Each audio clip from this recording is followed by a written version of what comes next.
asalaamaaleykum wa rahmatullah mbokki sénégalais ak mbokki internet euh, ñoo ngi leen di nuyu bu baax a baax Euh, donc tey dañoo façon yéene ñu waxtaane ci problème bi am entre les Tunisiens ak les problème bi am entre les Tunisiens ak les subsahariens voilà ñu woon si nag ay nit ñu ñëw ñu am ak ñoom ay waxtaan donc ci nit ñi ñu woo kenn ki ñoo ngi koy woowee Idrissa Ba donc Idrissa Ba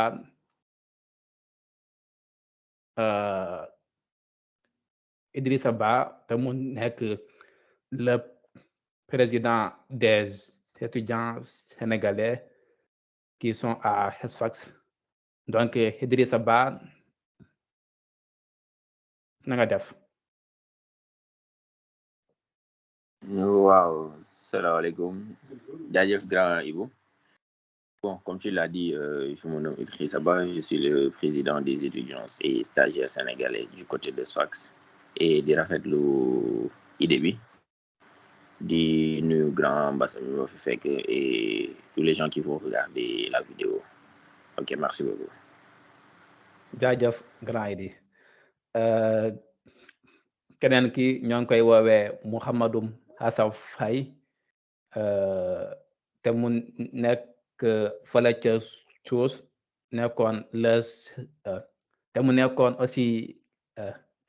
aussi le secrétaire général del Baysat donc Mouhamadou Mbassa Faye ñoo ngi lay nuyu bu baax di la jox sa wàccuwaay. salaamaaleykum Cheikh Ibrahima ñu ngi ziar bu baax Idrissa maa ngi lay ziar bu baax di la jox sa wàccuwaay di leen dégg bu baax di jégalu si bruit bi dama nekk dans un déplacement moo tax affaire yi xaw a bruyant tuuti nii. Voilà donc man la Mohamed Mbassa Faye docteur en sciences avancées d'ingénierie spécialité géotechnique secrétaire général de l'AISAT SOUS voilà. Intéressant. Ok donc tey xam naa ci Idi laay yow commencé donc monsieur Ba temps yi gis nañ problème bi waaye surtout nag yow fi nga nekk mooy à Halifax donc ban voilà donc est-ce que mën nga ñoo defaral benn kii aperçu ñu am benn aperçu ci problème bi fa xam instant yi nii ca dëgg. D'accord, merci beaucoup. Bon, comme tu l'as assez bien dit, en fait, depuis quelque temps, ici à Sfax, il y a eu beaucoup de problèmes. Bon, je peux même dire que le récent, on a l'habitude de voir ces genres de problèmes. À chaque fois, c'est vrai qu'il va y avoir des temps d'accalmie, mais après, tôt ou tard, il y a un problème. Mais comme tu l'as demandé, depuis à peine un jour, bon, je vais dire quelques semaines, il y a eu des manifestations ici à Sfax, des Tunisiens qui ont manifesté parce que, bon, ils demandaient aux subsahariens de vivre en paix ici, il y a des problèmes et tout. Il y avait eu beaucoup de messages qui passaient à travers cette manifestation. Après quelques jours, on a vu aussi des scènes de violence entre des subsahariens. Il y avait eu un mort du côté des subsahariens. Bon, après aussi, quelques jours, on a vu aussi d'autres manifestations. Les Tunisiens qui manifestaient encore toujours si comportement aux subsahariens et aussi les gars qui ont marché et tout. Maintenant, après ñu toog quelques jours, bon, niveau bi gën a yokku, c'est-à-dire Tunisiens yi gën a yokku seen niveau ne dañuy génne les subsahariens de leur maison et c'est ce qui a amené les problèmes. C'est-à-dire bu ñu demee ba ay nit di jéem a fajal seen bopp ay problème day yokk ay problème. Du coup, ils ont essayé de faire sortir certains subsahariens de leur maison. On a expulsé beaucoup de subsahariens ici. Bon, étant donné qu'ils étaient là de manière illégale, donc les faire sortir, c'est facile. Ils ont profité de cette situation, c'est-à-dire de leur présence ici en Tunisie de manière illégale. Ils ont profité de ça pour leur faire sortir. Maintenant, il y a certains gens qui ont résisté. Et malheureusement, il y a eu un mort du côté des Tunisiens, ce qui a déclenché beaucoup de choses. Un mort, quoi. Voilà, il y a eu un mort, un homme d'une quarantaine d'années. Et aussi, surtout, au moment où affaire bi di am, il y avait la présence d'un de leurs députés qui a filmé ça et la vidéo a été virale sur Facebook, ce qui a déclenché une vague de haine si côté tunisien. Après, juste nous enterrer leurs compatriotes, il y a eu beaucoup de messages haineux, racistes. Yoo xam ne ñu ngi ko doon gis si Facebook bi, ils demandaient à ce que ils ripostent. Et on a vu que après, finalement, les Tunisiens sont sortis avec des machettes, des bâtons et tout. Des machettes. Oui, des machettes. Quand la situation est grave, hein? Ouais, on peut le dire ainsi. On peut le dire ainsi parce que c'était bon. Même en ce moment, ça commence à devenir de plus en plus calme.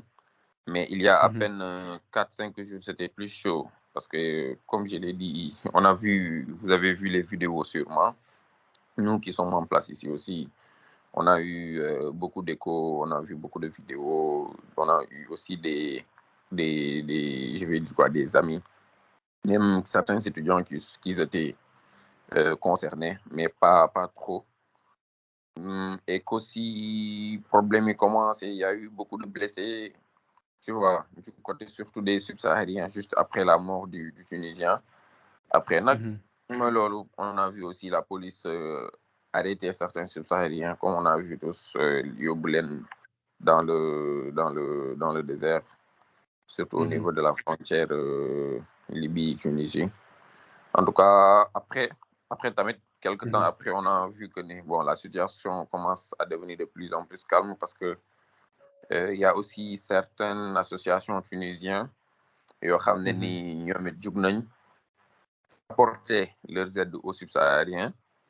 Il y en a même quelques associations qui ont acheté des vivres, tu vois, quelques habits et ont donné ça à certains subsahariens qui, jusqu'en ce moment, n'ont pas d'habitation. Parce que même hier nuit, il y a eu des problèmes aussi. Parce que la plupart des subsahariens se sont regroupés au niveau vers Sfax 2000, entre Sfax 2000 et Médina. Et la police était venue là-bas pour les disperser. Et il y a eu quelques échanges. Il y a eu des échanges de gaz lacrymogène là-bas. Ils les ont dispersés. Il y a eu un problème. Mais bon, en tout cas, la situation est un peu délicate. En somme, pour ne pas monopoliser la parole, je voulais juste décrire la situation actuelle. Et si, par exemple, on doit dire d'autres choses de plus, je serai là pour en répondre et donner aussi ma contribution. Voilà. jaajëf monsieur Ba donc merci beaucoup ci aperçu boobu te nga ñu jox ci affaire bi n'est-ce pas donc la situation elle est grave mais ci sànq ci say wax bi nga yow commencé nee nga affaire bi nekkul lu fi bees daal nekkul loo xamante ni dafa bees xam naa ci fu lay ñëw ak xam naa ci foofu fa laay ñëwee ak Mouhamadou Mbassa Faye moom mi nga xamante ni fii nii xaw na fee yàgg donc mooy donc Mouhamadou Mbassa Faye dañ lay yal àcce problème bi exactement fan la jóge ak lan moo ko waral lan moo tax ba ci waa kay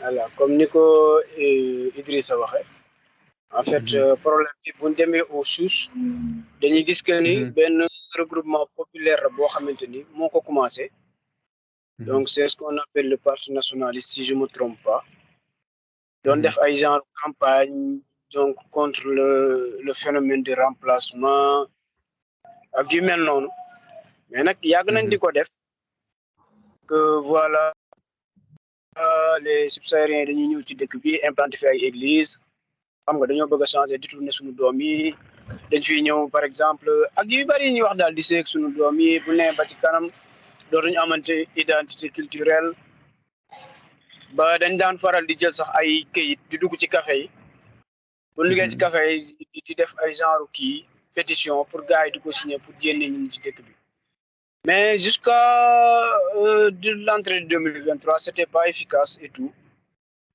mais li nga xamante ne moo ko xaw a jox benn boom bi wala benn importance bi mooy discours bi nga xamante ni président bi moom la def et puis président Kais Saied quoi voilà Kais Saied discours am boobu noonu depuis bu mu amee voilà li may wax chaque jour li mu créé moo doy waar ndax da ngay gis ñoo xamante ne dañ leen di song policier taxaw téye loxoom comme si maam ndigal loolu lañ doon xaar daal ak yeneen ak yeneen ak yeneen di ci jur nga xamante ne ñoo xamante ne da nga gis ni peuple tunisien ci boppam considéré wu leen jox leen benn cër maam ñooñu ñoo lay romb di la woyee di loo ci mbedd mi depuis te yooyu bi mu defee loolu rek lay doo ko commencé nag franchement donc li nga xamante ni ñu ngi découlé nii yëpp sañ naa ni ci loolu la tàmbalee en vrai te li koy firndeel mooy par exemple c'est pas gratuit nit ñi di tëb rek maanaam di rey ay nit wala yu mel noonu parce que nit ki bu nekkee sa gox aussi il se sent menacé nekkul ci jàmm à tout moment mën nga daaj ci buntam jël li nekk ci biir tu vois day am benn genre réaction boo xam ne da nga koy tegee à côté mais réaction de survie lay nekk te loolu mooy dal ñu ci bari yenn saa yi da ngay gis gars yi dañ leen di songu nii ci mbedd mi mbéj la dóor la naar yi ñëpp africain ñoom ñooy attaqué naar yi wala ci naar yi ñoom ñooy attaqué africain seen bopp ñoom la ñuy attaqué seen bopp mais tamit africain yi seeni coow aussi si seeni biir envers naar yi tamit day xaw a doy waar du mën africain sax su saarien nit ñuul ni daal voilà donc ma damay africain parce que ñoom nee nañ duñu ay kii quoi africain ñoom nee nañ ñun ñooy les africain quoi donc ñoom duñu ay africain loolu ñoom la rek duñ leen ci topp nañ bàyyi jouer coupe d'Afrique d'accord mooy noonu en résumé daal sañ naa ni loolu moom mooy origine bi mooy problème bi moom benn parti populaire buy jóg ngir maanaam xeex nit ñu ñuul ñi nekk ci dëkk bi am benn discours malheureusement présidentiel bu ñëw yokku leen doole mu mujj nekk noonu dëkk bi jóg di fajal seen bopp loolu daal moo engendré lii yëpp ci sama jàngat bu gàtt jaajëf d'accord jaajëf grand bi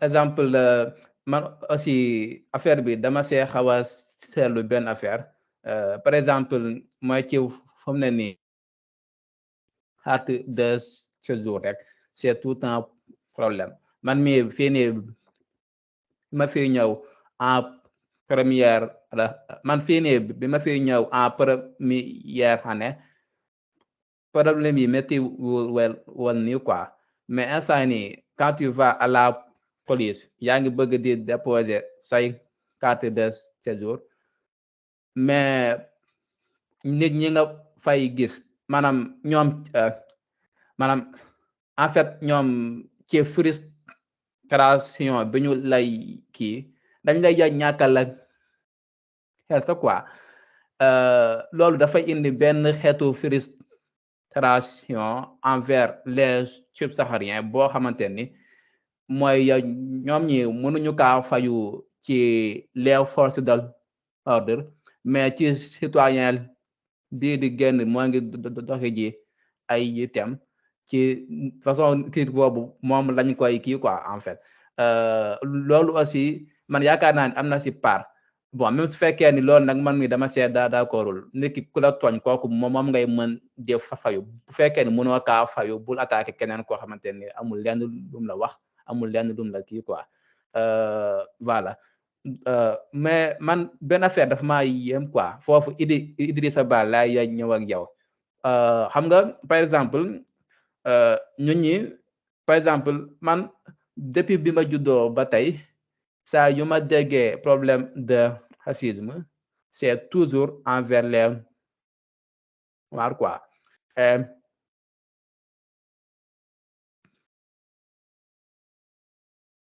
Même bu fekkee ni ça que même bu fekkee ni ça que racisme bi moom mi fépp la am n'est-ce pas mais à chaque fois man su ma koy dégg rek c'est toujours envers les noirs boo demee fële ca États-Unis foofu chaque fois saa yoo fa déggee problème de racisme rek c'est envers les noirs Europe soo fa demee saa boo déggee problème de racisme c'est envers les noirs Asie soo fa demee problème racisme saa yoo ko déggee c'est toujours envers les noirs ba ci ñun fii ñu nekk sa continent bi nga xamante ni c'est un continent des Africains à chaque fois saa yoo fi déggee problème de racisme rek c'est toujours envers les noirs donc ñun nit ñi ñëpp ñooy teg baaram quoi waaye nag man sama question bi may laajte bu fekkee yow nit ñi ñëpp lay kii baaram nit ñi ñëpp lay kii baaram quoi seen baar dañ la koy kii est-ce que yow tamit waroo xoolaat sa bopp quoi en fait. D'accord, Grand Diallo. Bon, avant de répondre à cette question, permettez-moi d'abord de juste revenir un peu si di Grand Bassawak. En fait, comme ni me décrire la situation, comme li ko Grand Bassa waxee dafa am lu ko indi mooy lépp li mu fi expliqué nii et il a tout à fait raison, il a 100% raison en fait. Dafa am loo xam ne ni moo précédé mbiri comme il l'a expliqué seen parti nationaliste bi le discours du président ñi nga xam ne en plus de cela tunisiens yi ñi nga xam ne ñoom meloon nañ ko déjà parce que dañuy waxtaan wax dëgg sa la quoi qu'on puisse dire les arabes ñoom ils sont de nature raciste en tout cas la plupart mais nag ce n'est pas tout le monde loolu on duñ ko globaliser mais la plupart dañoo raciste léegi nag asamala nag les tunisiens sont plus pires waxuma la nag les sfaxiens déjà même entre sfaxiens je peux même dire ak waa Tunis wala waa suuf sax genre dafay am benn sentiment de xawma je sais pas benn racisme entre ñoom seen biir asamala nag ñoom bu ñu gisee ni waaw c'est ce qui se passe parce que ñoom seen biir sax bëggantewul sànq ndeysaan moo doon dox maak benn grand zino ñuy wax ba ci kanam mu ne ma gars yi doo leen gis sax ñu dox ba ànd ñaari nit ñu dox ànd reetaan ba tàppante c'est-à-dire ñoom seen biir ils sont toujours je vais dire quoi mécontents wala xaw ma maintenant nag buñ gisee tamit présence su nit ñu ñuul ñi des fois ba pare des fois je peux même dire ñu gën a nekk à l'aise seen dëkk daf leen di métti mais da nga autre chose aussi benn campagne de désinformation boo xam ne dafa am ci mbir mi mooy maanaam j'ai déglu naa journal yu bëri déglu naa extrait vidéo yu bëri ay France 24 TV5 journal yu bëri qu'est-ce qu'ils ont dit comment ils ont présenté la situation. Ils ont présenté la situation comme quoi que il y a des subsahariens qui ont tué un Tunisien. C'est comme si l'histoire a commencé là-bas. Et en réalité, ça n'a pas commencé là-bas. Avant même que les subsahariens tuent un Tunisien, c'est parce que en fait ils ont riposté par rapport à une situation donnée. La situation, c'est-à-dire Tunisiens, ils leen bëggoon ne leen dañ leen di génnee ci réew mi par force. Et comme Grand Bassa wax na ko sànq fii kuñ fi songo da ngay xalaat défendre sa bopp et c'est ce qui s'est passé survie là quoi. Voilà maintenant nag le problème qui se pose mooy dama seetlu que ni à chaque fois gars yi quand ils décrivent la situation ils disent que un subsaharien a tué un Tunisien et les problèmes ont commencé alors en réalité que les problèmes commencent foofu maintenant nag la question que tu as posée je vais essayer juste de donner ma pensée sur ça parce que comme tu l'as dit c'est vrai que noirs yi nit ñu ñuul ñi ñoo ëpp lu ñuy subir racisme mais même naar yi ñoom sax dañ koy subir parce que tu peux même regarder bon je suis en train tout juste de décrire en fait cette situation c'est-à-dire boo jëlee par exemple le cas qui s'est passé récemment en France ba gars yi génn émeute looyu naar yee génn parce que ñoom tamit dañoo sentir que ni les Français sont racistes envers les Algériens. Tu vois ce que je veux dire? Du coup, racisme, on peut dire que ni fépp la am. fépp la waaw. Fépp le racisme am. L'homme nit moo nekk koo xam ne il est de nature raciste. Man des fois même man je le dis des fois man sax dama naan naari sax dañ may pousser à ce que man ma raciste dama naan man sax dama raciste envers ñoom parce que ñoom dañoo raciste envers man dañuy dem ba dañ lay tu vois je vais dire ça comme ça. Maintenant nag pourquoi les noirs? Pourquoi la plupart genre des personnes qui subissent cela sont les noirs?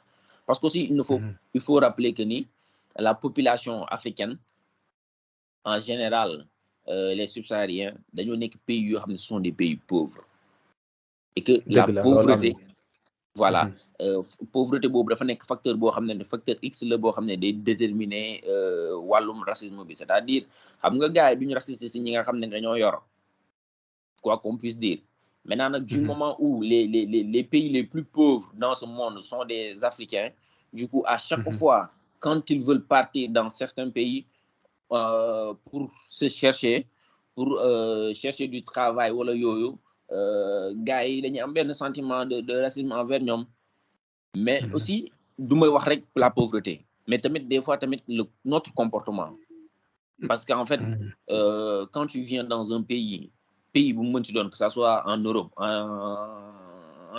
en Afrique wala pays bu mu mën ci doon Asie fépp am na benn comportement bi ngay am envers la population ba nga fa fekk tu te fais respecter en fait comme on a l'habitude de le dire le respect en fait avant de demander le respect il faut d'abord se faire respecter maintenant quand on ne se fait pas respecter du coup nous-mêmes on se laisse aller jusqu'à ce que les gens vont nous piétiner tu vois ce que je veux dire donc loolu tamit beneen facteur la boo xam ne day déterminer lu tax la plupart des gens qui subissent le racisme sont les noirs mais aussi tamit un peu je vais dire un peu tamit si nos gouvernants moom lay waxee beneen troisième facteur bi c'est-à-dire am na benn fulla wala am na benn détermination boo xam ne buñ ko doon gis ci suñu ay njiitu réew am na yenn yoo xam ne yu bëri duñ ko man dama naan des fois damay toog ma ne mais ñun Tunisie lu ñu ëppalee wuñu dara mais genre en termes de ressources mais quoi qu'on puisse dire Tunisie est en avance sur beaucoup de pays subsahariens c'est la réalité mais en réalité ëppale wuñu lu bëri ëppale wuñu ay ressources naturelles ëppale wuñu dara ëpp ñu xam-xam tu vois mais ce qui est malheureux c'est que nous on constate que c'est un pays qui est en avance sur nous tu vois donc aussi troisième facteur boobu noonu mooy détermination wu ak politique bi nga xam ne nos dirigeants ñi ngi koy mener envers non seulement ñun suñu biir ak aussi tamit politique bi ñuy mener envers leur pays voisin en tout cas je pense que man d'après samay analyse je me dis que ces trois facteurs là sont les facteurs clés qui déterminent que la plupart des gens qui subissent le racisme ce sont les noirs. jaajëf jaajëf yi di intervention bi am na solo lool quoi voilà mooy ci donc loolu am na ci part de responsabilité bu bëri parce que africains yi surtout ñun ñi xam ne dañoo ñuul sunu alal bëriwul bon ba am na ci ñu bëri mais maanaam ñun dañoo nekkul ay pays yoo xamante ne avancé ñu daal moo tax fu ñu dem nit ñi dañuy yan wala doole quoi voilà mais aussi benn affaire man kii naa ko par exemple la fii nii ñun africain dañu fiy ñëw di jël ay fii la ñuy jaar di jël ay gaal quoi gaal gi la ñuy jël di dem Europe n'est-ce pas ak pression bi te gaa yi di jot envers l'Union européenne loolu dafay tax dañu fiy yow bëgg te les noirs subsahariens ba ñoom fekk mënuñu fee jaar di dem foofu donc voilà donc damay ñëw ci grand Mamadou Mbassa Faye di ko laajte maam affaire bi est-ce que ce sont les étudiants ñooy créer problème bi wala ñuy fi ñëw di fi liggéeyee wala c'est quoi wala affaire yi c'est toujours dans les deux camps quoi.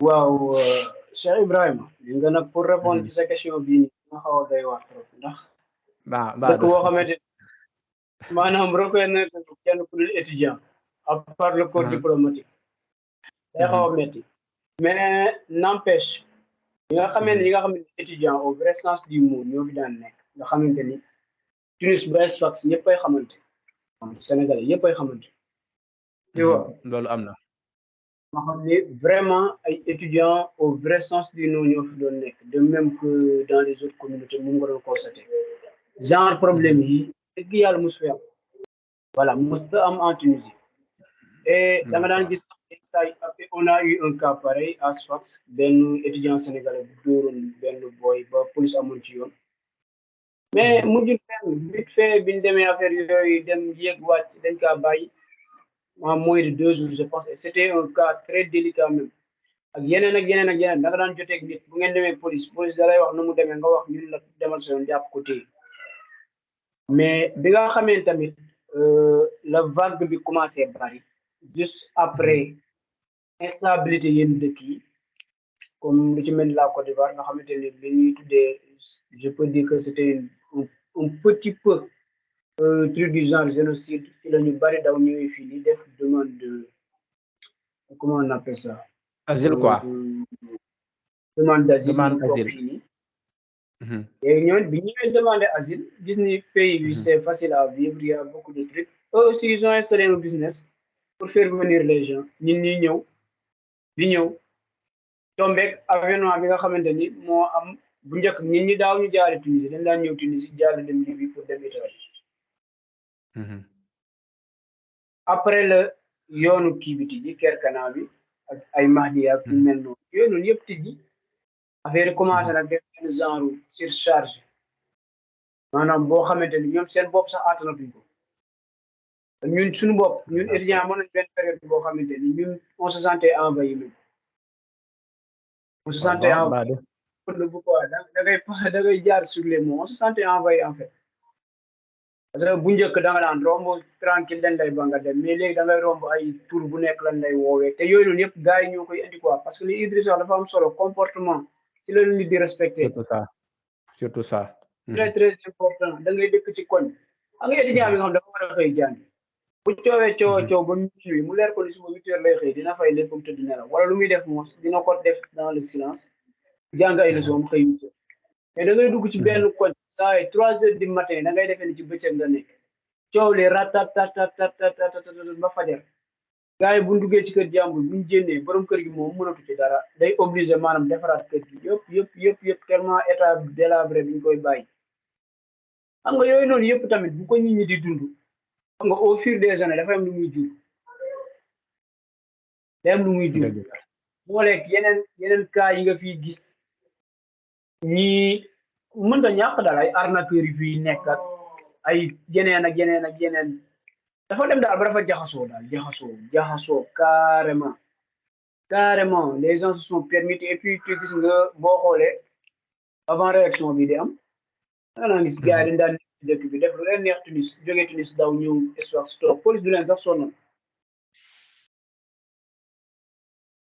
d'accord on peut pas dire que ni xam nga police bi réaction aussi c'est une réaction automatique boo xam dafa xëy 10 jours au lendemain rek commencé ko mais parce qu'elle a trop toléré franchement buñ ko waxee te yàlla tax maintenant beneen aspect bi may développé mooy silence diplomatique bi nga xamante ni mooy faral di am même bu ñu dee régler ay choses en douce seen biir ñun on a le droit à l'information ñu xam kat que ni voilà ñun ñi leen fi nekkal jël nañ mesures yi ak mesures yi pour bu lii xewatee ak lii xewatee na ngeen ñu woo wala na ngeen doxalee nii. Tu vois malgré les efforts déployés franchement beaucoup il y en a des ambassades qui se battent et tout qui font du bon mais à l'étranger boo fa nekkee gis maanaam yenn genre situation yoo xam ne sa doomu dëkk ñu ngi koy jànkuwanteel je pense que dafa war a nekk loo xamante ni priorité la war a nekk nga jóg taxaw jëm ba ci ki nga xamante ne mooy sa homologue ci dëkk bi nga xamal ko ni léeg-léeg lii kat bëgguma muy am bu amatee léeg-léeg lii. mais est-ce que loolu grand Bassa mais est-ce que loolu ñun pour mais loolu est-ce que ñun nos représentants de diplomate est-ce que ñoom loolu dañ ko kii quoi est-ce que ñoom dañoo am genre kii boobu quoi mën nañ ko def quoi en fait droit di def loolu oui. est-ce que ah bon d'accord Bien kon baax sûr. na C'est ce qu'on appelle la diplomatie. C'est une discussion qui finit par une entente, en fait. Boo defee lii ma def lii boo deful lii ma bàyyi lii noonu la demee rek. Tout se base sur la diplomatie. Le fait que boo seetloo par exemple dans 5 années derrière wala nombre d'étudiants bi daal ak léegi nombre d'étudiants bi ñëw. dañoo dem affaire ba bi dafa yokku wala dafa gën a wàññeeku. wàññeeku carrément parce que ministère de l'enseignement supérieur bi boobu moo sentirul que ni enseignement Tunisie mu ngi jox dara Sénégal franchement parlé. Du coup tous les étudiants sont virés vers l'Algérie et vers le Maroc. loolu ñun ñi nga xam ne dañoo nekk ci union des universités francophones on connaît la réalité des choses. boo seetloo li ëpp li fi ñëw mooy ñi nga xam ne ñuy ñëw ci jaamiatu Zitouna ak ay Azhar ak yu mel noonu ñooñu ñoo fi ëpp. mais dans le domaine science et technique science sangam ak sangam ay quelque peu la ñuy jël sinon c'est dans la formation professionnelle qu'ils prennent. donc équilibre bi nga xam ne moo war a war ci demalante beeg dikkalante bi moo fi nekkul que ça soit côté stabilité que ça soit côté respect que ça soit comme li nga wax sànq da ngay dem ci police bi ñu lay waaye di la ñàkkloo fulla ci yoo xamante ni c'est pas la peine daal te à la base bon ñun ñëpp ay jullit lañ wala tasiru waziratun wizra ukhra Moussa du la tooñ nga dajeeg ñoo xam ne ko comme yaa Moussa yéen bokk couleur yow ci yow laay fayu. Voilà, c'est ça qui est en train de se faire appliquer. Le respect keroog bu yàgg dara dañoo dugg ci benn loi benn daam manqué ñu respect man Ousseynou ak Mokhtar benn xeetu manque respect boo xamante ni on ne veut plus de vous man ko yow xamoon ci pourquoi dañoo mujj arrêté loi bi ne ko léegi dañuy xaar police mu ñëw ñu dem di jëndi ko mu mujj di baalu bañ ba ko mu dem.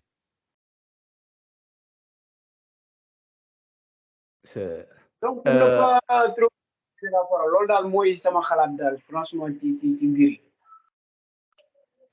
d'accord d'accord bon mais ci déggoon naa fi am na article numéro 50 article boobu dafay xeex wàllum racisme quoi mais article boobu est-ce que ñoo ngi koy appliquer ba tey wala dañu ko arrêté appliquer quoi. Bon, c'est toujours en vigueur. Et article Bob Bimidjene, on avait vraiment salué le mental tunisien parce que c'est le premier pays maghrébin qui avait voté cette loi à l'Assemblée. Et elle figure toujours dans la Constitution. Mais le problème est que si tu te plains de racisme au niveau de la police, tu portes plainte, mais l'affaire ne va finir nulle part. Faut que la Yaman, allez, pourquoi tu lui dis ça? Ay, pourquoi? Ay, monsieur, ay, patientez, demain vous revenez, demain vous... Non, les moujou, ça tombe à l'eau. Malgré que la loi est. Voilà, loolu daal mooy problème bi. D'accord. Jaa ngeen jëf donc dañuy bàyyi gars yi participer ñoo ngi wax ñoo ngi si joxe seeni xalaat balaa ñuy jàll ci beneen poñ participants yi képp ku bëgg wax rek mën na yëkkatil loxo.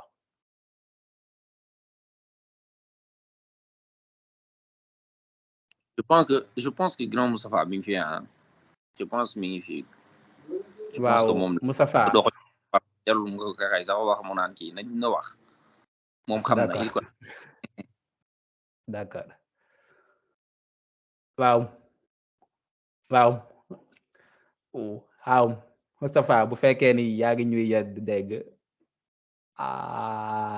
kon voilà mun nga wax quoi la parole est à vous.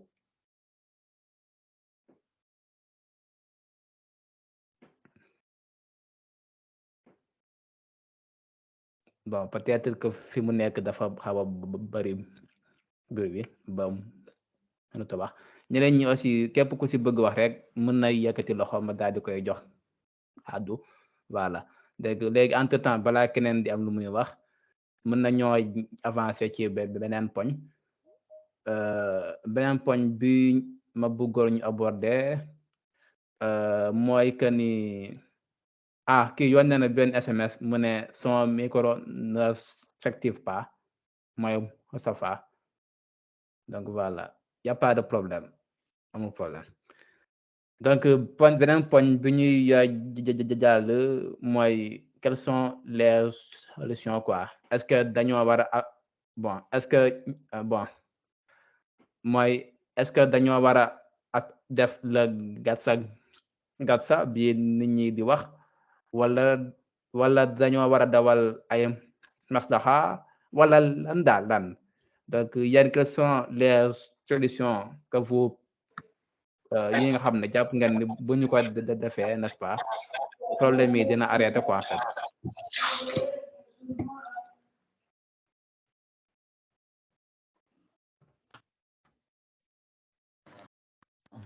Je sais pas trop quand tu parles de gatsa xaw ma gatsa du côté gatsa fii ñun ak ñoom. non pas qu'on puisse dire qu'on est dans leur pays. non pas ñun ak ñoom par exemple mooy ci ñoom ñi fii nii parfois boo fi bëggee am sa carte de séjour ñàkk kersa bi ñu lay ñàkkloo kersa à la police ak jàppante bi ñu lay defloo est-ce que ñun aussi loolu waru ñu leen kaa def fële ca Sénégal n'est-ce pas les Nigériens aussi ils font la même chose envers les Tunisiens les Ivoiriens font la même chose ñu ñuy woowee les Africains yëpp ñu def la même chose finalement affaire bi kon ci am lay yem metti quoi parce que africain ñoo leen gën a bëri fuuf Afrique bi daanaka africain yu ñuul yi ñoo ko moom quoi moo tax ba ñoom dañoo jàppewul ci seen bopp ay africain man foofu laay waxee quoi est-ce que ñun méthode boobu moom la ñu war a appliquer wala mën nañoo dawal ay affaire de maslaha comme ni ko ñi fi nekk di ko defee wala lan daal lan quelles sont les solutions quoi en fait li ngeen jàpp ne bu ñu ko defee je comprends mieux arrêté.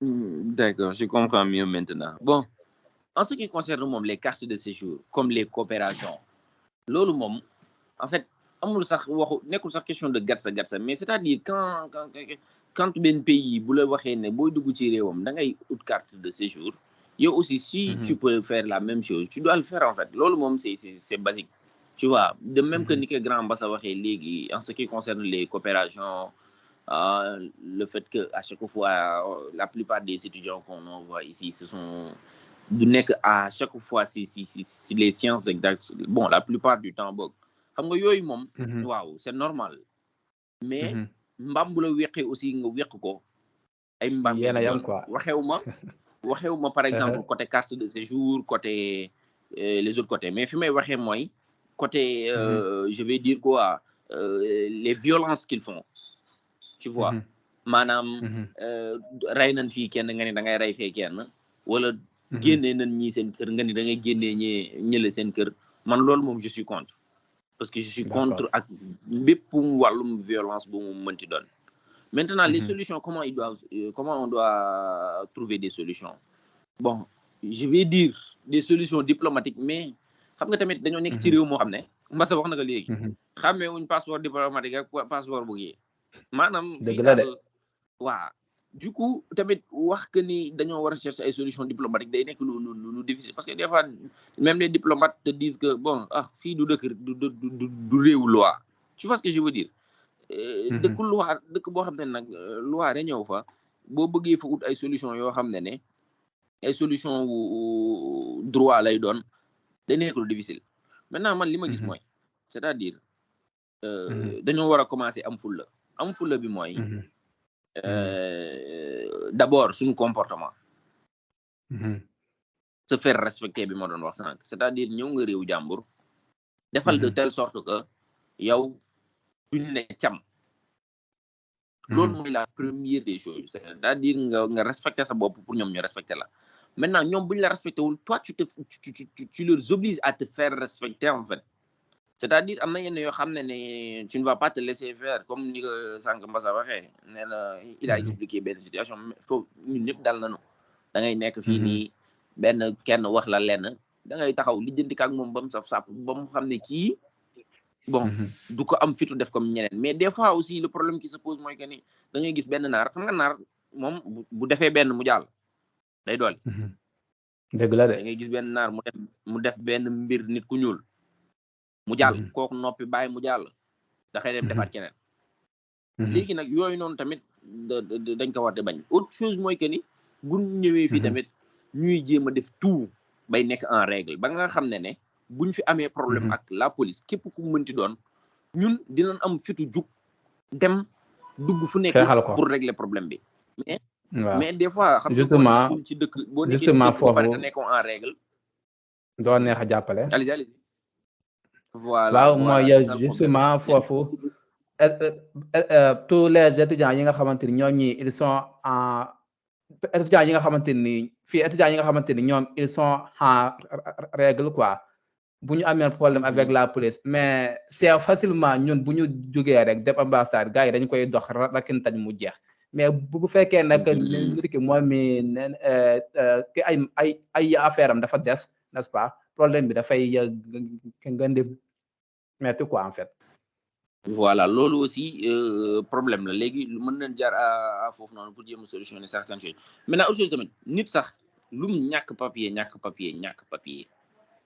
ah nit lum ak maanaam tur ak lu mu tudd criminel bi gën a bon sax am na yenn yoo xam ne dañ ko koy respecté la tu vois ce que je veux dire maanaam fii des fois il y a aussi la complicité de la police yoo xam ne dañuy def yenn mbir yoo xam ne fii képp ku fi dugg illégalement ñoom la neex ah képp ku fi dugg illégalement ñoom la neex gars yi fii la plupart des gens c'est vrai que dugg si Tunisie bi y a des gens qui entrent par Tunis Carthage avec avion même ñoo xam ne frontière Algérie wala Libye bi la ñuy dugg see mais ñooñu pël lañ fi ñun ndaw lañ fi ñun néew lañ fi par rapport ak ñi nga xam ne dañ fi ñëwee avion léegi nag nit ku fi ñëwee avion yaa ngi comprendre dugg jaar sa frontière jaar sa douane xam nga dugg sa réew ah neexal sa police jàll problème boobu noonu ñeneen ñi nga xam ne ñëw nañ fi en règle buñ ko bëggee subir loolu dafay métti c'est-à-dire ñoom ci seen biir aussi xam nañ là où le bât blesse maintenant aussi dafa am beneen nag affaire boo xam ne nag genre c'est un facteur X mooy Italie financement bi muy financé la Tunisie c'est-à-dire boo bëggee dégg-dëgg Tunisie bëgguñ immigration bi gars yi di def di jël gaal gi mu jeex parce que bu jeexee bu demee ba amatul yenn financement yi dootul ñëwati tu vois du coup des fois dañuy jékki-jékki jàpp quelques nit ñu wane ko ci télé bi xam nga gars yi parce que financé nan ils doivent justifier financement yi ñu jàpp quelques personnes wane ko ci télé bi France 24 ñëw TV5 ñëw waaw ministre Italie bi yëg ko ci waa ñu def rapport ah après jékki-jékki bu commencé wàññee ko xam nga ne bu deewee waa Italie duñ financé comment ils font ñu jékki-jékki bàyyiwaat vague gars yi di dem ba foofu fees récemment soo leen seetloo bu baax a baax kay sayt fan yële passé mois passé ñëw na Sfax ba mu fi ñëwee nuyoontewul ak tunisien yi de subsahariens yi la dem nuyoonteel directement parce que avant boobu y avait le ministre italien bi jaar voilà ministre Italie bi jaar na fi xëpp fi xaalis si je ne me trompe pas 400 et quelques mille euros quelque chose comme ça donc ils doivent justifier tout ça du coup des fois gars yi dañuy subir loo xam maintenant nag yooyu noonu nag c'est ñun mënuñ ko solutionner solution yooyu noonu te kaw lay jógee le gouvernement voilà c'est seulement ce que j'avais à dire comme les solutions quoi voilà d'accord jaajëf Idi merci ci sa xalaat yi am nañu importance lool yaakaar naa ne bu ñu ko defee n'est-ce pas problème bi dina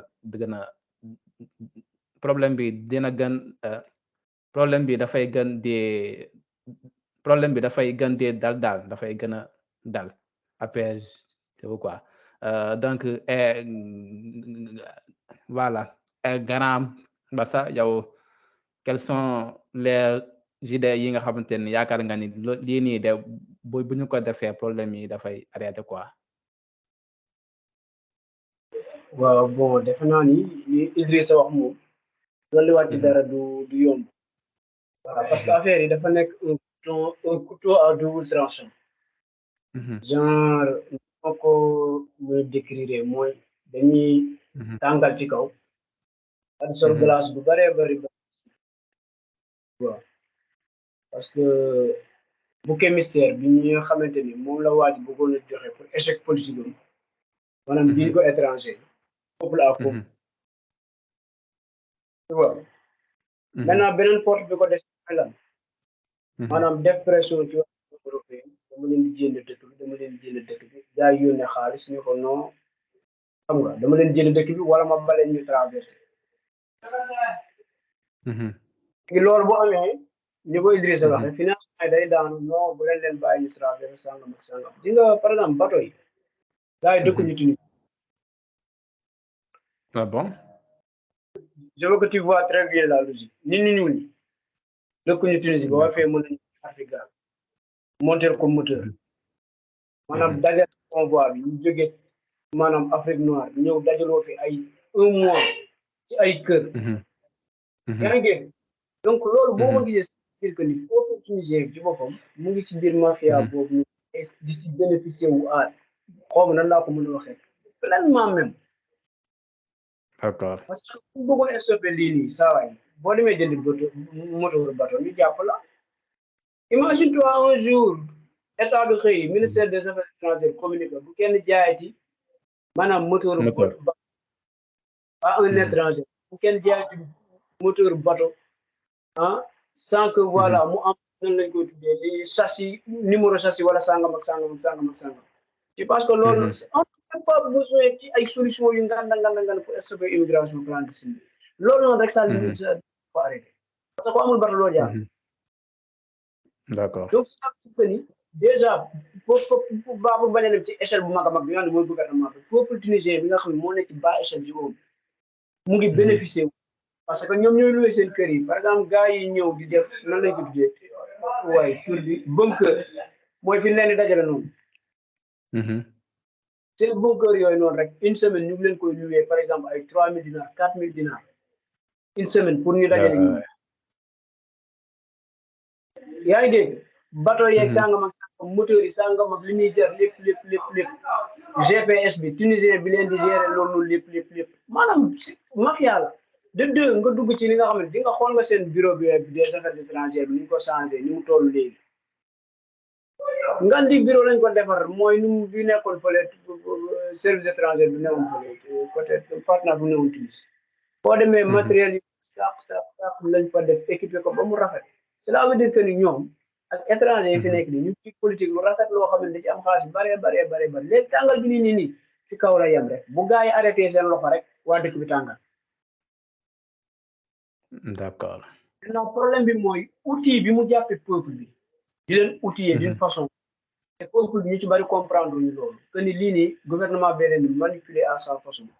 ñuy jóg ngay wax nii même ñii ñu bari saa dañ kaa xamul de. yu bëri xamuñu lii ngay wax nii.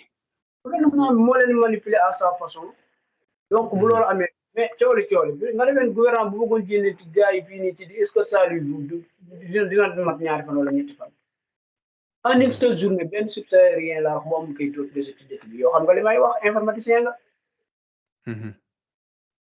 te gis nga fii avancé technologique bi fi nekk donc bu demee nii ba demee nii ñoom la neex parce que ñoom seen bopp ñu ngi ciy sentir seen maintenant problème bu demee foofu noonu ba ak foofu noonu solution yi mooy lan bi Idrissa wax maanaam gouvernement nekk na xamal sa morom ne ko lii laay xaar ci yow parce que bu dee ñun comme ni ko policiers yi fii xamuñu diplomate xamuñu élément quelconque xamuñu élément neutre ay dof la bi yenn saa da ngay tàllal nit carte consulaire sax mu demee carte diplomatique la daal lay tóojal ne la neex lay dana ma fii bu dul benn du ñaar police arrêté ma jox ko carte consulaire mënuma far laaj ma ndax ambassade lay liggéey pour wala le niveau de violence de la police bi fi nekk moom seen yoon nekk ci loolu noonu en fait ñoom seen lijjanti wuñ ko donc li nga xamante ne dafay dépasser loxo étudiant dépasser loxo association dépasser tuuti loxo ambassade maanaam état rek ko mën a lijjanti bu ñuy seet franchement parle Tunisie moo gën a soxla Sénégal que Sénégal li mu amee Tunisie mu ngi am ay offshore bi boo demee fële en milieu pétrolier offshore bi boo demee entreprise tunisienne yi nga fay fekk tout ce qui est fibre optique tout ce qui est installation électrique lu ci ëpp ñoom ñoo ko fay def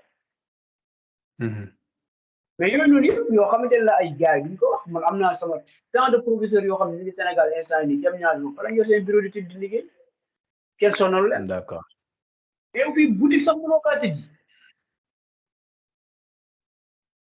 donc en tout cas loolu noonu noonu la message boo xam ne da nga koy war a adressé à notre état sunu gouvernement nga koy adressé au gouvernement du Sénégal parce que sunu waxtaan bi maa ngi nekk di ko enregistré suñu paree dama koy partager sur notre page de YouTube mën nañ affaire bi mën na law daal mën na law ba ñoom ñi xam ne ñoom ñoo nekk ma ci kaw message bi mën nañ ko kii quoi jot donc yow fu mu ne nii bu fekkee ni da nga am benn message boo xam ne da nga koy ay kii à notre bu fekkoon da nga am benn message boo xam ne wala nga kaa jàll bëgg nga sunu état bi di ko jot message boobu lan la ko en fait.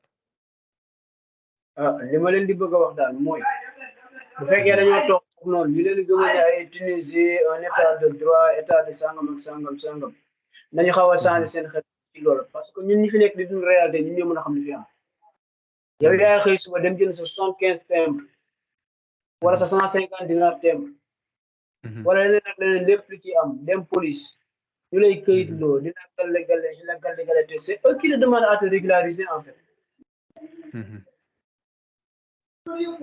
Mais si tu demandes la personne à se régulariser, au moins il faut lui montrer la voie qu'elle doit entreprendre, voilà la voie pour lui faciliter la chose. Mais au contraire, elle lui demande de pour régulariser par le contraindre de souffle. Ça, c'est un facteur c'est vrai que dans ces 4 séjours, il y a pénalité mais l'obtention de la carte de séjour, nit ki bu déposer ce qui lui doit revenir de droit lañ ci wax ñu jox ko nit ñi c'est un droit voilà de deux mooy li nga xam ne mooy coopération bilatérale bi nga xam ne moo dox diggante Sénégal ak Tunisie nañ ko respecter le Tunisien a le droit de venir au Sénégal entreprendre comme exemple ce qui n'est pas l'inverse ici le Tunisien vient au Sénégal, il prend un bail de je ne sais pas, comme il veut, il loue une maison comme il veut. Ce n'est pas le cas ici. Ils sont là-bas, ils sont des boursiers, leurs bourses viennent. À l'instant même, ils peuvent laisser les bourses. Ils ont un boy, ils ont fini. C'est une bourse, ils ont une Sénégal. Ils ont une Sénégal, ils ont une Sénégal. C'est une bourse plus tard. D'accord. Mais xoolal booy étudiants yi fi nekk li ñuy def yaram dafay nekk ci foyer ak sangu sax ñu tëj duus yi te ndox yi. loolu laay faral di wax sax loolu daanaka maam mooy ñun ñëwee fii nii étudiants yi nga xamante ni saa état moo leen fi indi laa wax de étudiants yi nga xam ne état moo leen fi indi ils sont des SDF la ñuy doon quoi vacances yi dañuy yóbbu feneen école moom bu ubbiwaatee feneen lañ leen di yóbbu parce que SDF mooy nit koo xamante ni SDF cela veut dire un sans domicile fixe quoi. N'est-ce pas loolu mooy SDF koo xam ne tey fii lay nekk ëllëg si feneen lay nekk ginnaaw suba feneen ñun loolu mooy étudiants yi nga xamante ne état moo leen fi indi fii ay SDF la ñuy doon année bii fii la ñuy dëkk vacances yi dañu leen yóbbu feneen après ak loolu noonu nga dañuy tëj ay dossiers n'est-ce pas ba ça va pas faire après ñun moom sunu kii bi ñu am ak ñoom moom ma daanaka ñun moom duñu si am dara ñoom kese ñoo si am ñun moom duñu si am tous quoi franchement. Non, il va falloir réactualiser les normes de la coopération. Li nga xamante ni mooy def benn enquête ouverte aux étudiants yi nga xamante ni ñoom ñoo fi nekk ñu wax leen réalité yi fi am ñoom ñu xam ko parce que bu fekkee ni par exemple da ngay soxla di laaj directeur d'université bi est-ce que les étudiants vont bien dara naa ils ne vont pas bien. déedéet beaucoup. Oui, non, la non, étudiants wala leen metti ñoom ñu jóg ci parce que c'est ça sert la politique étrangère sinon lañ dissoudre ministre des affaires étrangères bàyyi. ak yeneen daal moom daal mu ngi noonu en tout cas daal man li may wax moom mooy réciprocité respect maanaam gëdd bi nga xamante ne moom la suñu état bi jox seen état nañu ko delloo ba mu ce qui s'est passé récemment ñoom war na leen jàngal lu bari ne bu ñu wóolu gouvernement Sénégal bi SAID diplomatie bi loolu man li ma jox lu ma leer nañu la diplomatie bi génn nañ Tunisie Sénégal moo redressé waat lépp tegaat ko ci accès. D'accord. Voilà. jaajëf xanaa bi léegi lan mooy sa mot de la fin.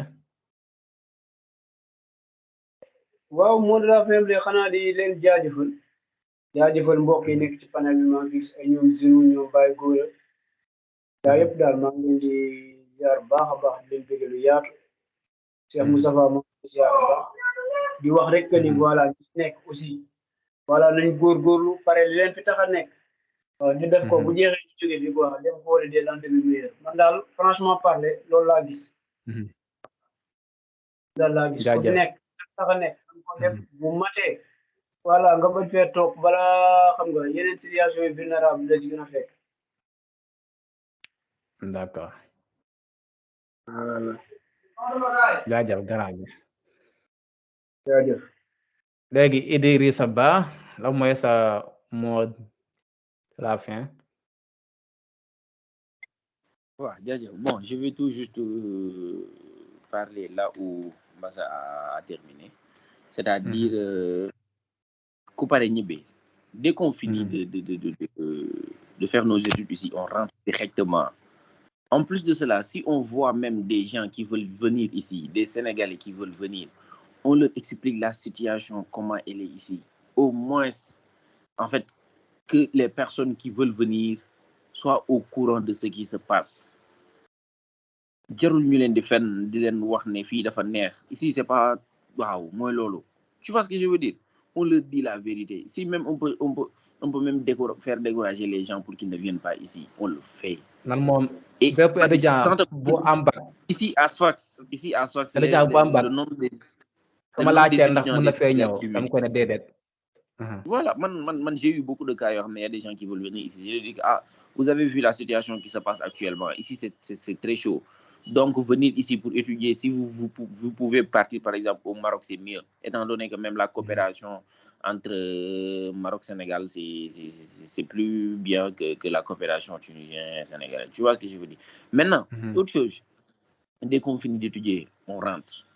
J'en suis sûr que d'ici 5 à 10 ans, ou bien même 7 ans, il y aura plus d'étudiants sfaxiens sénégalais ici à Sfax. Il ne va plus y avoir des étudiants sénégalais à Sfax. Parce qu'en ce moment, le nombre commence à diminuer, même s'il y a des gens qui viennent, mais le nombre de personnes qui rentrent est beaucoup plus colossal que le nombre qui vient chaque année. Tu vois ce que je veux dire? Du coup, avec cette lancée, il y aura beaucoup d'étudiants qui vont déserter la Tunisie. Et aussi, je ne sais pas trop, essayons de rentrer tous. Si on finit nos études, on part, on va investir dans nos pays et faire développer nos pays. On n'a pas plus cher que le Sénégal. C'est ce que j'ai l'habitude. D'ailleurs, même, je vais dire quoi, j'ai confiance à tous les Sénégalais qui sont ici, étant donné que la plupart du temps, dès qu'on finit, on rentre. Mais ça ne doit pas s'arrêter seulement au niveau des Sénégalais.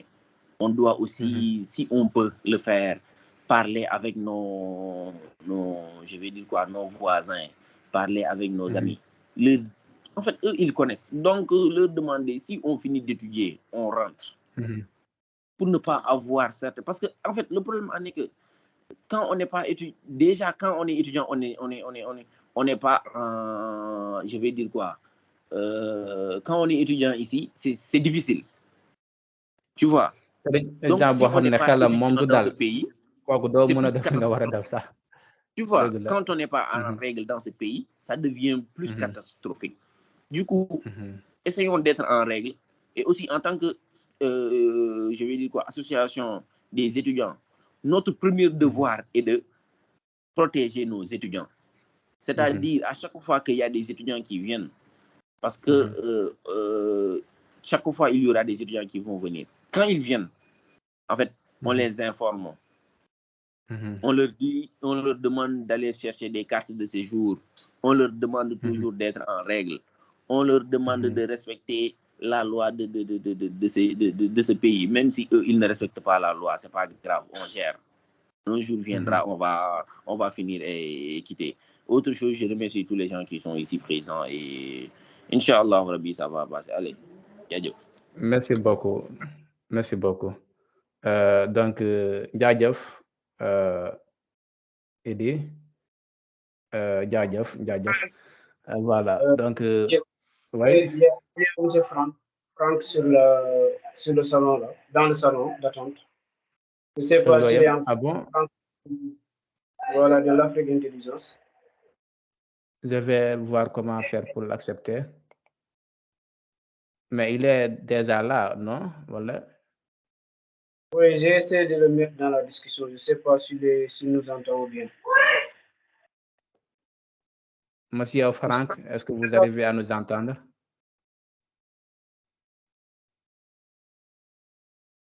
Mustapha? Bon, apparemment, il ne nous entend pas. Mustapha? Oui, Mustapha. Monsieur Franck, vous arrivez à nous entendre? Bon, je pense que non. C'est bon, vous me recevez? Oui, oui. Ah, voilà, enfin. Bonsoir, En tout cas, merci. Ah, vous ne parlez pas Wolof. Pardon, nous on a parlé Wolof tout le webinaire. Je ne vous ai pas bien reconnu. Désolé. Là, c'est Moustapha. Man, Moustapha. Ah, Mustapha là. Bon. Yeah. Ah, d'accord. Ou bien, bon, si Franck aussi veut prendre la parole, il faut lui donner. Non, allez-y. D'accord. En tout cas, c'est une très belle initiative. Je tenais déjà à vous remercier pour ça. Et bonsoir à Bassa, Ibrahima, Idrissa et les autres. Donc, bon, moi, comme bon, pour trouver une solution, c'est-à-dire que nous pensons un peu plus noir, quoi, de manière générale. Pensons noir de manière générale. Parce que, bon, je pense que le problème est, bon, c'est pas exactement les étudiants. Voilà, tamit suñ ci am tamit pas de responsabilité. Quoi. Donc, ce sont les autres, comme on les appelle, les chercheurs. C'est eux qui, voilà, quoi, ils sont pas informés de la chose. Et aussi, on connaît tous la situation confrontée avant d'arriver en Tunisie. Donc, après, s'il n'est pas bien sensibilisé, il ne saura pas si il doit aller chercher la carte de séjour ou bien essayer d'être en règle. Et aussi, il y a une situation de survie aussi pour ces personnes-là. Ouais. Parce que déjà, c'est cette situation même de survie qui pousse à ce que souvent, il y a les agressions. Parce que aussi, bon, je ne valide pas le fait qu'il y a ces agressions, mais voilà, l'instinct de survie souvent pousse l'être humain à réagir d'une certaine manière. D'autant plus que ce pays-là ne donne pas trop l'emploi à nous les Noirs. Bon, ou bien même s'il y a l'emploi aussi, ce n'est pas assez pour tout le monde. Et aussi, ils ne sont pas protégés dans leur lieu d'emploi, quoi. Donc,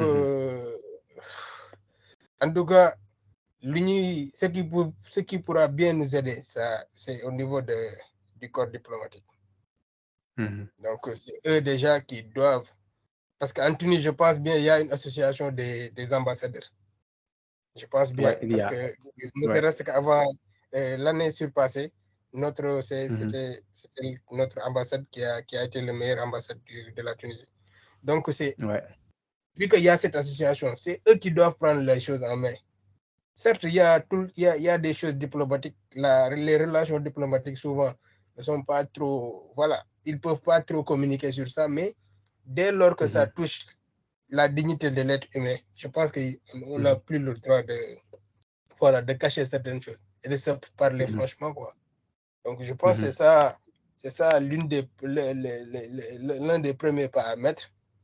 Et que aussi cette association, parce que moi, je les condamne. Nous, en tant que petite association ou bien des associations étudiantes, on peut faire quelque chose, mais en fait, l'impact ne sera pas aussi déterminant que ça, quoi.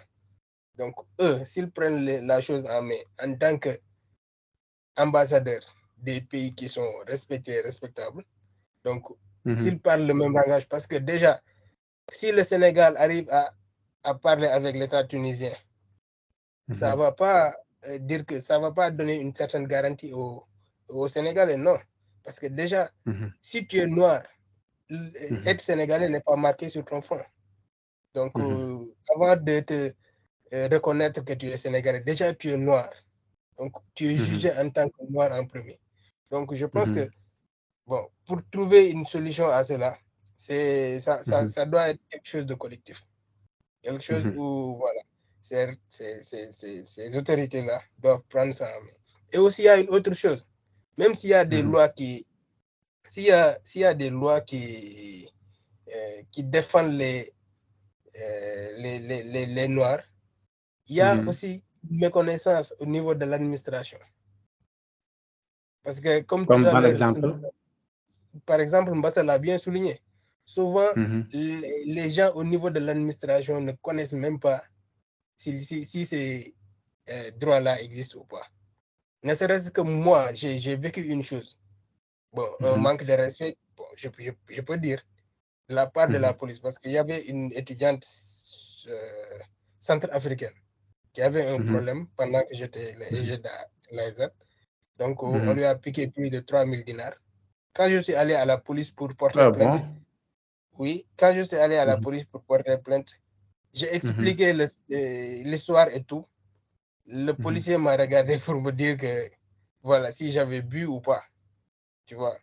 Si j'avais bu de l'alcool, quoi. Mais c'est grave, ça. C'est grave. Et avant même de prendre, que l'on prenne ma déposition, ils m'ont traîné de commissariat en commissariat. À chaque fois que tu pars quelque part, ils te disent non, c'est pas notre responsabilité. En fait, ils te mettent en bateau de telle sorte que à la fin même, tu es découragé, quoi. Tu es découragé. Donc, il y a cette méconnaissance, quoi, de ça. Donc, bon, le mal est profond et que aussi, parfois même, je me dis que voilà, c'est peine perdue, mais on doit continuer de se battre contre ça et essayer de nous faire respecter. Et à la base même, dans nos pays, essayons aussi de sensibiliser les gens parce que le chemin migratoire ne sera jamais vide. Jamais. Tant qu'il y a les gens qui seront là, il y aura des mouvements de va-et-vient.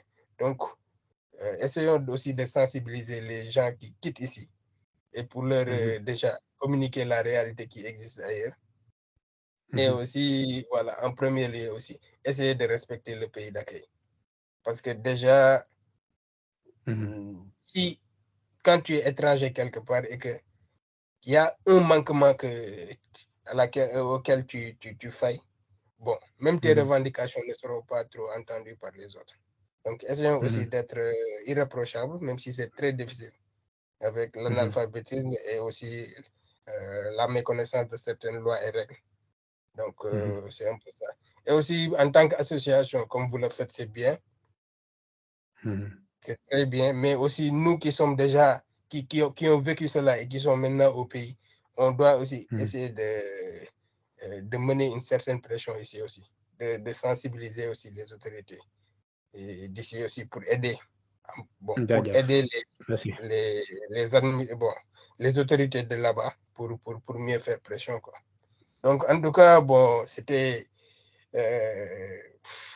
ma participation par rapport à ça. Et j'espère que c'est très intéressant.